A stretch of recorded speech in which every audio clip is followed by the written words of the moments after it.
Hello friends, कैसे हैं आप सभी। स्वागत है आपका एक बार फिर से हमारे यूट्यूब चैनल ड्रीम आईएएस पे। तो आज है 1 जनवरी, आज है 1 मार्च। कल संडे था तो कल संडे को न्यूज़ नहीं आई थी, करंट अफेयर्स नहीं हुआ था। तो आज है 1 मार्च और आज स्टार्ट करते हैं आज के करंट अफेयर्स को।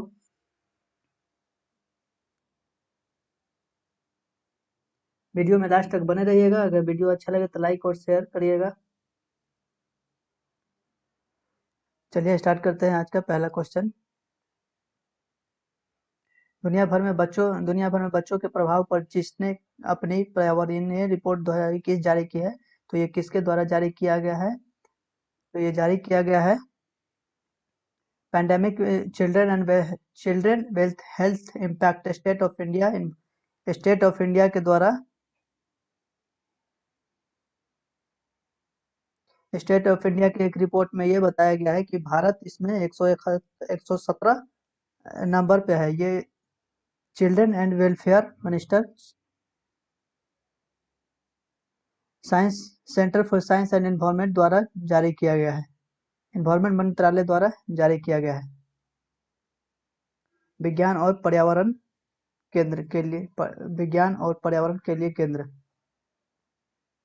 इसमें कितने 192 कंट्री है, जिसमें से 170 नंबर पर भारत की स्थिति बताया गया है।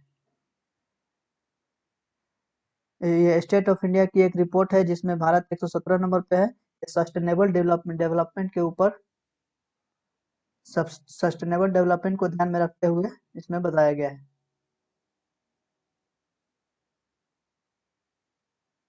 रिपोर्ट में आगे कहा गया कि महामारी के दौरान 115 मिलियन अतिरिक्त लोग अत्यधिक गरीबी की रेखा में चले गए, जिसमें दक्षिण एशिया में अधिकांश गरीबी लोग रहते हैं। इस रिपोर्ट के अनुसार महामारी ने विश्व स्तर पर 500 मिलियन से अधिक बच्चों को स्कूल से बाहर धकेल दिया, यानी कि बाहर स्कूल उन बच्चों को सुविधा नहीं मिल पाई। इसके अलावा महामारी ने दुनिया भर में 375 मिलियन बच्चों को भी ये प्रभावित किया है। ये जनरलित में खास तौर पर ये बच्चों को देखते हुए, बच्चों को ध्यान में रख के सस्टेनेबल डेवलपमेंट के ऊपर ये रैंक जारी किया जाता है। इसमें कुल 192 देश है, जिसमें से भारत कितने पर है? इंडिया 117 नंबर पे है। विज्ञान और पर्यावरण केंद्र एक गैर लाभकारी centre for science and environment एक गैर लाभकारी सार्वजनिक हित संसाधन वकालत संगठन है। इसकी नई दिल्ली में स्थित है। इसकी स्थापना 1980 में हुई थी। ये संगठन ये पर्यावरण विकास मुद्दों और जलवायु परिवर्तन पर भी काम करता है। निम्नलिखित में से किसने मिशन PSLV C51 या अमेजोनिया मिशन वन लॉन्च किया गया है? तो ये इसरो के द्वारा लॉन्च किया गया है। PSLV C51 टू लॉन्च किया गया है 28 फरवरी को इसरो के द्वारा। PSLV यानी कि पोलर सैटेलाइट लॉन्च व्हीकल।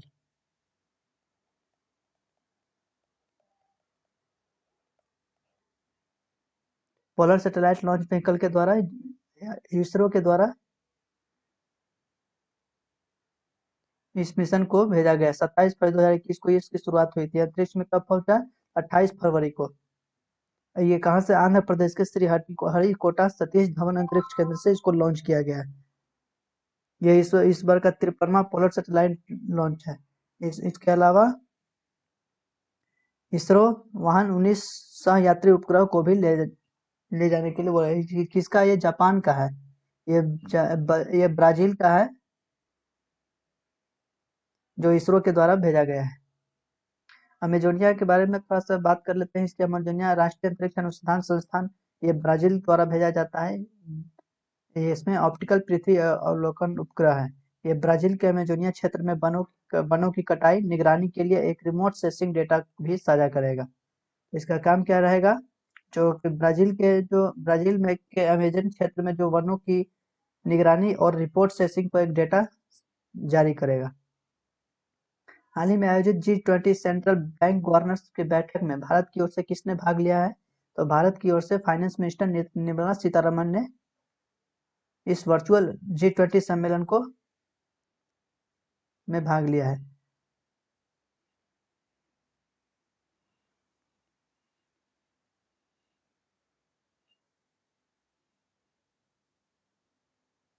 ये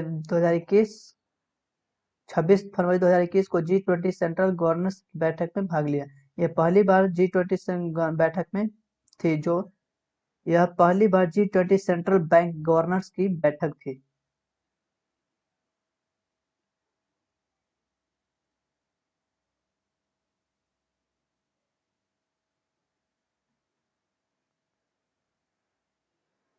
इसका बैठक के दौरान वित्त मंत्री ने कोविड-19 महामारी से संबंधित इसके ऊपर चर्चा की। इसके अलावा इन्होंने कहा कि भारत सबसे बड़ी वैक्सीन ड्राइव चला रहा है। G20 इनमें कुल मिलाकर 20 सदस्य हैं। G20 यह 19 देशों और यूरोपीय संघ से आने वाली एक सरकारों को केंद्रीय बैंकों के राज्यपालों की एक अंतर्राष्ट्रीय मंच है। इसकी स्थापना 1999 में हुई थी। G20 की स्थापना 1999 हुई थी। G20 अर्थव्यवस्था का सकल विश्व उत्पाद का 90% सामूहिक रूप से है। यानी कि G20 का GDP का 90% G20 देशों से आता है। G7 में कौन कौन सा कंट्री आता है इसको याद करने का तरीका, यानी कि सबसे पहले G7 को याद करेंगे, उसमें से एक कंट्री को रसिया को मिला लेंगे तो हो जाएगा G8 और इसके बाद कुल 12 और देश है जो इसमें शामिल होने से G20 बनता है। G7 में आता है Canada, France, Germany, Italy, Japan, United kingdom और यूनाइटेड स्टेट ऑफ अमेरिका। ये हो गया G7 में। एक और इसमें कंट्री रसिया को मिला लेंगे तो हो गया G कंट्री। और G20 में आता है फिर Argentina, Australia, Brazil, China, European Union, India, Indonesia, Mexico, Saudi Arabia, South Africa, South Korea और टर्की। इसके अलावा G20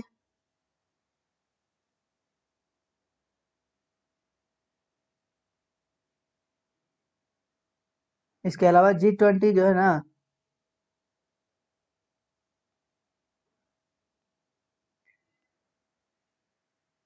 2020 में G20 कहाँ हुआ था? सऊदी अरब में।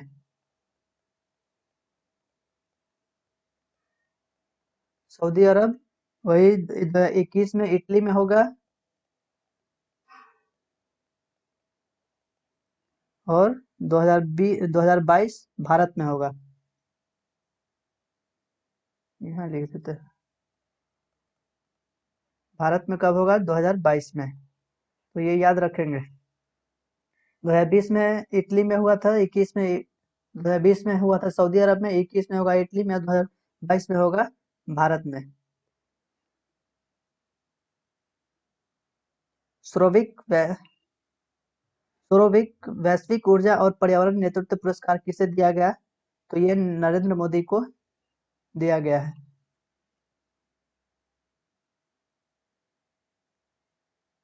ये PM Modi to receive global energy and environment leadership awards, इनको ग्लोबल एनवायरमेंट के लिए दिया गया है।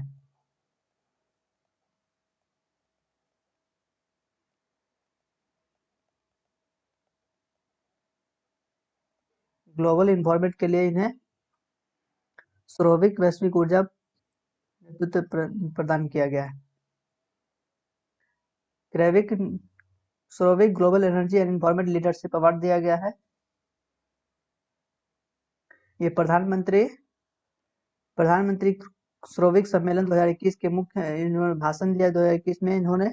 इसके अलावा 1 से 5 मार्च तक इसका आयोजन किया गया। सम्मेलन के द्वारा इसकी IHS मार्केट द्वारा किया गया। इसका आयोजन किसके द्वारा किया गया है? IHS मार्केट के द्वारा। क्वेश्चन नंबर 5, संयुक्त राष्ट्र कार्यक्रम यूएनईपी के न्यूयॉर्क के कार्यालय के सहायक महासचिव के रूप प्रमुख के रूप में किसे नियुक्त किया गया है? तो ये किसे नियुक्त किया गया है? लिगिया नोरोन्हा। लिगिया नोरोन्हा को नियुक्त किया गया है। ये एक इंडियन इकोनॉमिस्ट है जो कि यूएन के असिस्टेंट जनरल सेक्रेटरी के रूप में पदभार संभाला। United national economist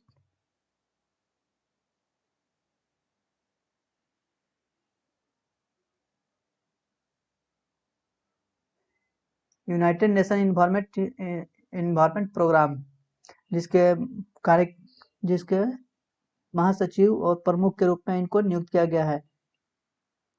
Ligia Noronha. इन्होंने ये सत्य त्रिपाठी का स्थान लेंगे। इसके अलावा इन्हीं के पास 30 वर्षों का अनुभव है। 2014 में इन्हें केन्या के नैरोबी में स्थित यूएनईपी के इकोनॉमिक डिवीजन के निदेशक के रूप में भी इन्होंने काम किया है।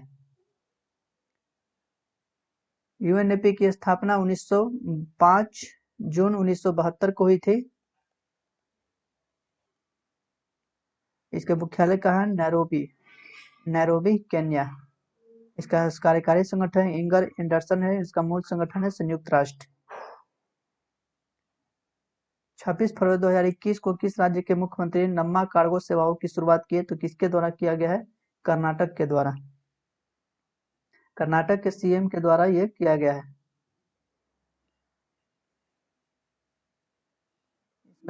इसमें मुख्य रूप से सामान को इधर से उधर पहुंचाने के लिए इस व्यवस्था की शुरुआत की गई है।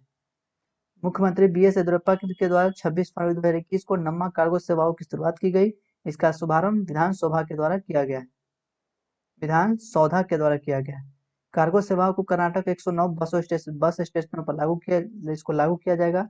यह आंध्र प्रदेश, गोवा, तेलंगाना, महाराष्ट्र, तमिलनाडु और केरल में चयनित स्थानों पर भी लागू किया जाएगा। ये पहले चरण में कर्नाटक के 88 तालुकों और 21 अंतर्राज्यीय स्थानों पर काम किया जाएगा। इसकी राजधानी बेंगलुरु है। Vajubhai Pala governor, BS Yediyurappa CM, 28 Lok Sabha, 12 Rajya Sabha, 224 Vidhan Sabha और 75 विधान परिषद में सीट है। वही नेशनल पार्क अंशी, बांदीपुर, बन्नेरघट्ट, कुद्रेमुखु, नागरहोल जिसे राजीव गांधी नेशनल पार्क कहते हैं। हिमा दास जो एक प्रसिद्ध धावक है, उन्हें किस राज्य की पुलिस में डीएसपी के रूप में पदभार संभाला है? तो ये असम के हिमा दास जो असम के डीएसपी के रूप में अभी पदभार संभाला है। इनके द्वारा ये एक एथलेटिक है। हिमा दास एक एथलेटिक्स है जिनको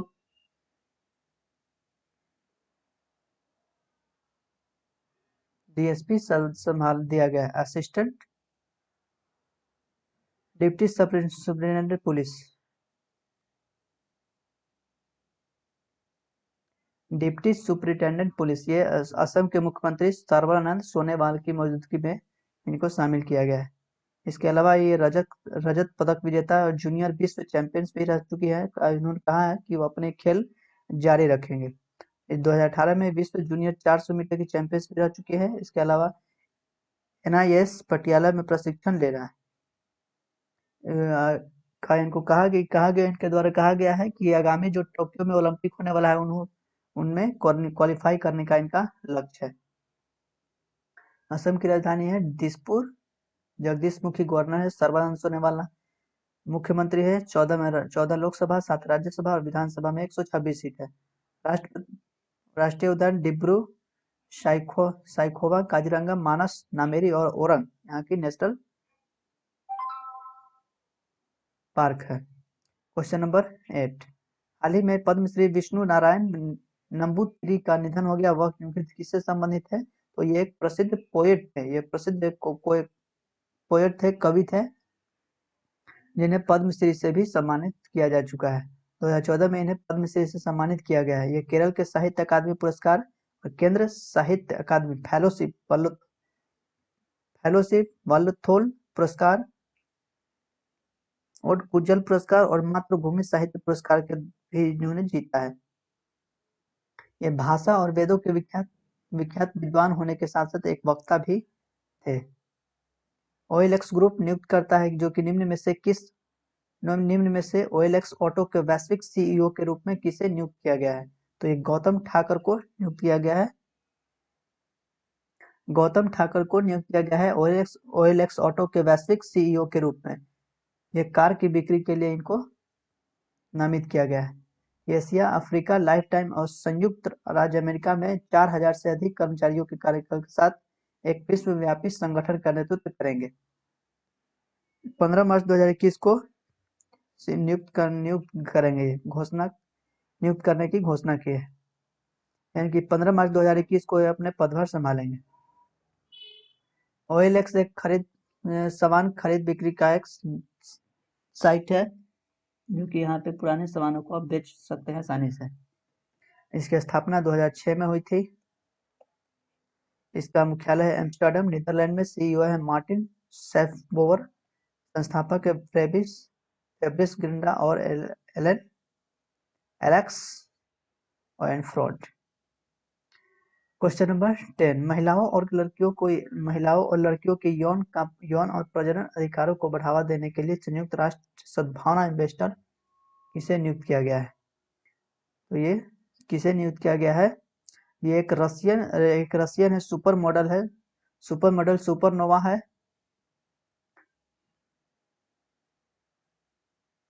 जो कौन है? नतालिया वोडियानोव। नतालिया वोडियानोव को एक नियुक्त किया गया है, जो एक सुपर मॉडल है, रूस के एक सुपर मॉडल है। ये यौन और प्रजनन अधिकार को बढ़ावा देने, उनके शरीर के लिए आसपास कलंक निपटाने के लिए एक संयुक्त सद्भावना राजदूत बन गई।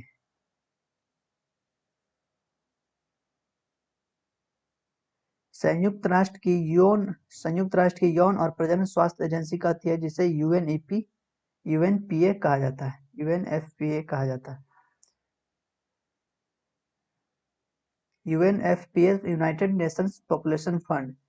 इसके संयुक्त राष्ट्र जनसंख्या कोष, इसका गठन 1969 में हुआ था न्यूयॉर्क शहर के, अमेरिका के न्यूयॉर्क में। तो इसके प्रमुख कौन है? Natalia Kanem. हेड कौन है? नतालिया कोमेन। लेवी के वैश्विक ब्रांड एम्बेसडर के रूप में किसे नामित किया गया है? तो ये दीपिका पादुकोण को नामित किया गया है। लेवी से नाम Deepika Padukone global brand ambassador. ये एक वस्त्र कंपनी है, कपड़ों की एक कंपनी है जिससे दीपिका पादुकोण को ब्रांड एम्बेसडर नियुक्त किया गया है, बनाया गया है। यह गुणवत्ता और आराम के ब्रांड एम्बेसडर डीएनए के अनुरूप प्रासंगिक फैशन अवार्ड से सम्मानित किया गया। लेविज एक कंपनी है जिसकी स्थापना लेवी स्ट्रॉस 1853 में सैन फ्रांसिस्को में किए थे। सैन फ्रांसिस्को कैलिफोर्निया में, जो कि संयुक्त राज्य अमेरिका में, यूएसए में। इसके CEO का है चार्ल्स बी वर्ग। भक्ति आंदोलन संत गुरु रविदास जयंती किस दिन मनाया जाता है? तो ये मनाया जाता है 27 फरवरी को।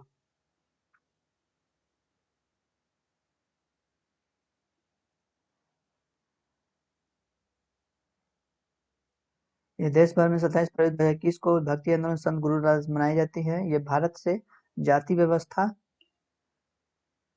ये कास्ट सिस्टम के खिलाफ इनकी एक अच्छी प्रयास थी।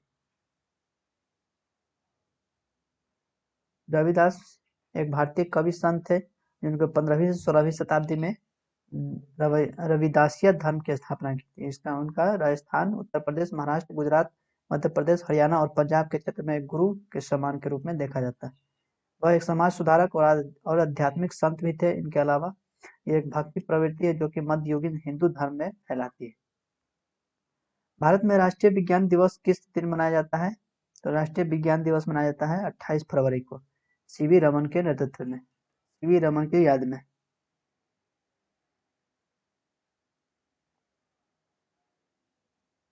नेशनल साइंस डे मनाया जाता है 2021, honoring of discovery of Raman effect, Raman प्रभाव के इतिहास को दर्शाता है। इस साल का थीम है रमन इफेक्ट इस साल का थीम क्या है? रमन इफेक्ट।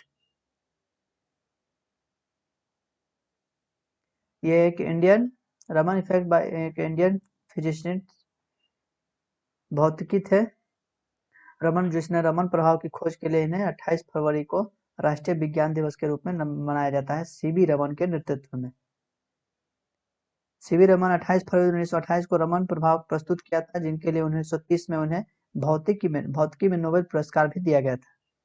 28 में इन्होंने रमन प्रभाव दिया था, 1930 में इन्हें नमन नोबेल पुरस्कार से सम्मानित किया गया। इनका उद्देश्य था दैनिक जीवन में विज्ञान के महत्व के बारे में लोगों को जागरूक करना। 2021 का विषय है फ्यूचर ऑफ एसटीआई, यानी कि एसटीआई का भविष्य यानी शिक्षा, कौशल और कार्य पर प्रभाव। 1986 में national council for science and technology communication की स्थापना हुई। भारत सरकार को 28 फरवरी को राष्ट्रीय विज्ञान दिवस रूप में मनाने के लिए कहा गया। निम्नलिखित में से किस क्रिकेटर ने क्रिकेट के सभी पारियों से सेवानिवृत्ति की घोषणा की? तो ये यूसुफ पठान के द्वारा भी हाल ही में किया गया है। अभी हाल ही में यूसुफ पठान के द्वारा ये घोषणा किया गया है कि आईपीएल में उनके द्वारा 2021 के आईपीएल में किसी भी फ्रेंचाइजी की तरफ से नहीं खरीदने की वजह से नहीं खरीदा गया, जिसकी वजह से इन्होंने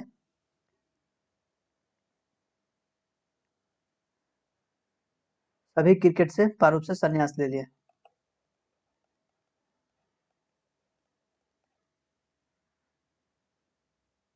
ये भारत के एक हरफनौला खिलाड़ी थे, जो कि यूसुफ पठान ने सभी संन्यास लिया। 2007 के T20 वर्ल्ड कप में इन्होंने बहुत बड़ी भागीदारी निभाई थी। ये 57 एक दिवसीय क्रिकेट और 22 T20 मैच भी खेले। 2007 के T20 वर्ल्ड कप और 2011 के जो वर्ल्ड कप थे उसमें भी इन्होंने योगदान दिया था। भारत के लिए 810 एक दिवसीय और 36 इतनी सब जरूरत नहीं है आपके। चलिए आज का क्वेश्चन नंबर लास्ट देखते हैं 15।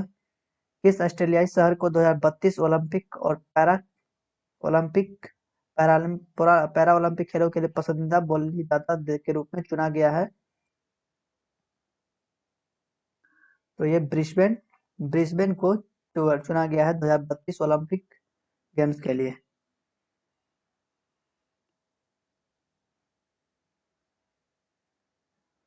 दो 2024 में पेरिस ओलंपिक होगा और 28 में लॉस एंजलिस होगा, और वही 2032 में पैरा ओलंपिक की मेजबानी की जाएगी। कहाँ किया जाएगा? ऑस्ट्रेलिया के ब्रिस्बेन में। ऑस्ट्रेलिया ने तीसरे ओलंपिक में मेजबानी की दिशा में एक महत्वपूर्ण कदम उठाया है। तो ये थे आज के 15 क्वेश्चन। उम्मीद है आपको बेहतर समझ में आया होगा। इसके अलावा यदि कोई सुझाव है तो आप जरूर दे सकते हैं, कमेंट कर सकते हैं। कमेंट जरूर करें ताकि और भी बेहतर किया जा सके। जो भी आपको प्रॉब्लम है आपको उसका सलूशन किया जाएगा।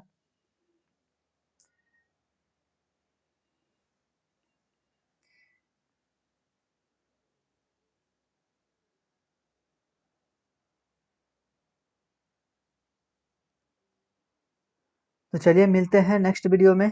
अगर यदि कोई सुझाव है, यदि कोई शिकायत है तो आप कमेंट कर सकते हैं, नहीं तो थोड़ा सा वेट करिए, हम अगले वीडियो में फिर आएंगे। तब तक के लिए जय हिंद।